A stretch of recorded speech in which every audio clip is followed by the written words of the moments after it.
How's it going? Next system, law of averages. Here we go. Law of averages, also known as LOA. This is a system for finding buyers.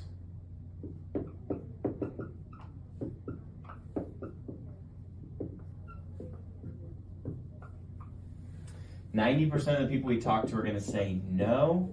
10% of the people we pitch are going to say yes."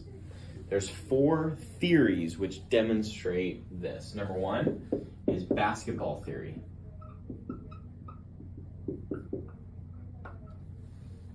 Okay, so let's say we got 3 basketball hoops.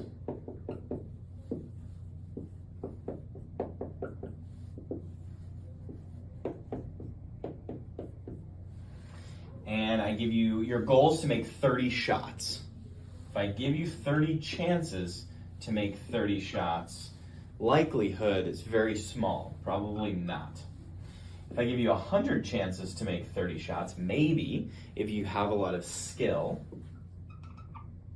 But if I give you 300 chances to make 30 shots, anyone can do that, right? That's a definite yes. Now that's 10%. There you go. So anyone just with a work ethic, right? You just put more in, you're always going to get more out. Okay, so the more shots you take,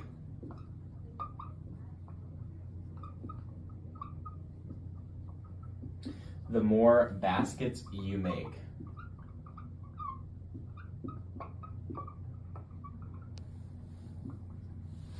So you want to talk to every single person, right? Talk to everyone. And also, you don't know which shot you're going to make, right? You could make your first one and then your last 29, right? If you're standing at the free throw line, you could make your, one every now and then. You don't know when you're going to make your shots, but you got to keep your composure and keep your cool in order to be able to hit that 10% at the end of the day. Same thing in the field. If you're losing your attitude, of course you're not going to hit 10% because you're not letting the system play out. Just like if you start throwing the basketball as hard as you can on the wall, you're not giving it a chance to go in the hoop because you're losing your composure. But keep a great attitude all day, pitch everyone, and that's how it plays out. Okay, number 2.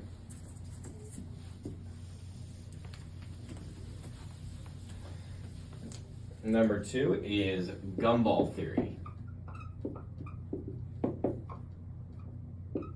Let's say we got 3 gumball machines. And in each machine, there's 100 gumballs.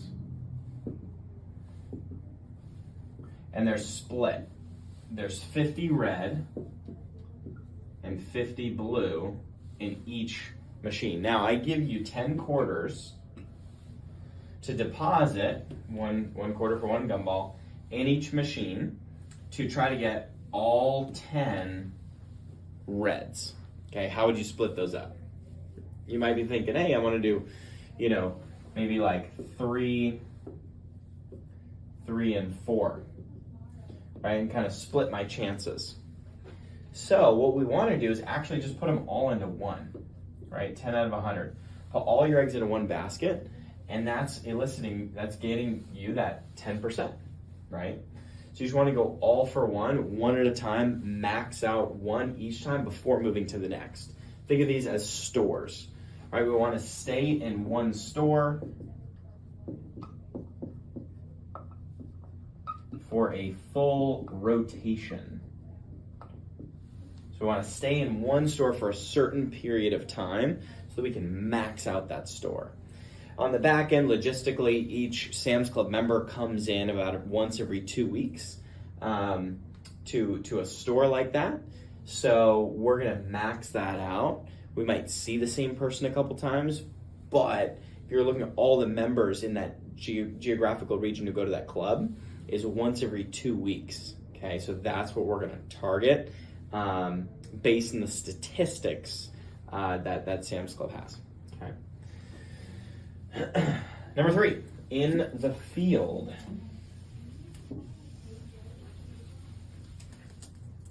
All right, in the field. I'm going to try to draw out the Sam's Club layout here. So we've got our entrance. So we've got the pharmacy, bakery, electronics. Okay. So let's say my event is set up right here. Okay, and then I get 2 people to say yes, and then 20 people say no in this example. And my partner starts complaining about how slow the foot traffic is, so we're like, okay, let's pack it up, get approval from the manager, move over here, and it takes 30 minutes to pack up and move and reset up.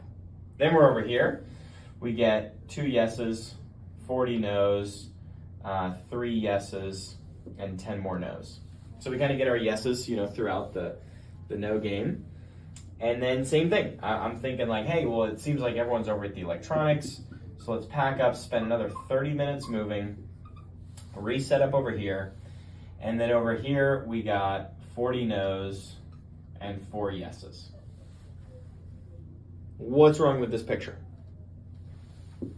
Obviously, it's the wasted time. I wasted an hour.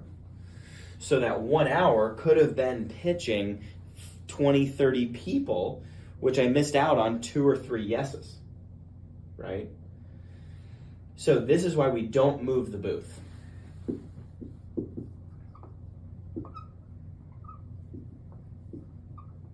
All the stores are shaped in a U, and all the customers go throughout the store, right? Now there's 3 types of days that we might have. We've got an AM, a PM, and a steady day. So an AM is categorized over here, of where I get my yeses first and my no's later. A PM is over here, when I get my no's first and my yeses later. And a steady day is when I get my yeses intermittently throughout the day. Now, when do you think I can determine what type of day I've had? No. Or yes, depending on what you said. Because it's only at the end of the day can I look back on the data that I've collected to determine and see, hey, did I have an AM steady or PM type of day? Now, for my day to play out, as we said before, my attitude needs to be 100% on point. Okay, and I need to be getting people through the entire pitch. Me saying hello to people doesn't contribute towards my law of averages, towards my 10%. Me getting people all the way through the pitch and then them saying yes or no will end in a 10% yes.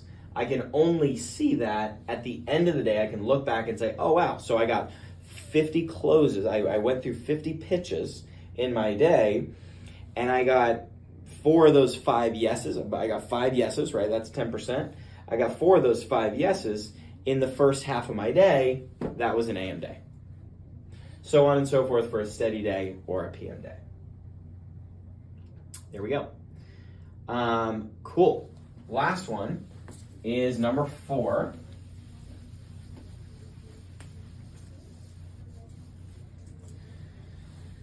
It's called In the Club. Okay, this is a funny analogy here on comparing making sales to getting phone numbers. Okay, so let's say there's person A and person B, and they've got a bet. Who can get more phone numbers in the club? So let's say there's entrance here, restroom here, bar here, VIP here. So let's say person A goes in, and let's say there's someone standing here, a couple people standing here, someone at the bar, bouncer over by the VIP. So let's say person A goes in, and instead of talking to this person, they go to the restroom, they spend 30 minutes building their confidence, getting ready, all that stuff, right? Then they come out, and this person says yes. Cool, so they got 1 yes.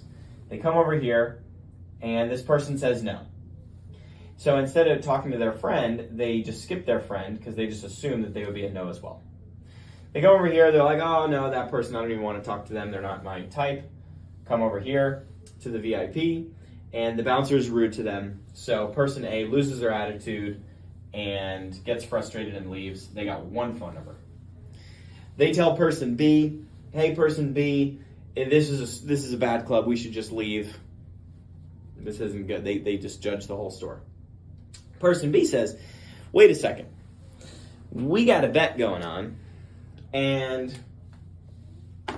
I'm going to take my own chance. I'm not going to let you label this for me. I'm going to go and check it out for myself. So person B goes in, and this first person says yes right away. Okay. They come over here, this person says no, and they're even more angry because they're like, oh, my friend, your friend came in here and they asked me the same thing, and no. This guy says, hey, sorry, my friend's actually having a bad day, and they say yes, because person B did not prejudge the friend.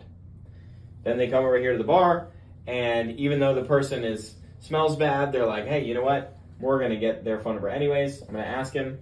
Says yes. Then come over here to the VIP. Bouncer's still rude, but person B says, hey, well, you know what? Let me ask the bouncer for their phone number. Then the bouncer turns out to be a super nice guy. And that's a yes. Comes out, person B got 4 numbers. Okay? Now, so person B wins $100. Good job. So what did person B do that person A didn't to make them more successful? Number 1, don't prejudge. Person B, talk to every single person. Number 2, maximize territory. They went and make sure they hit every single person. Have a sense of urgency.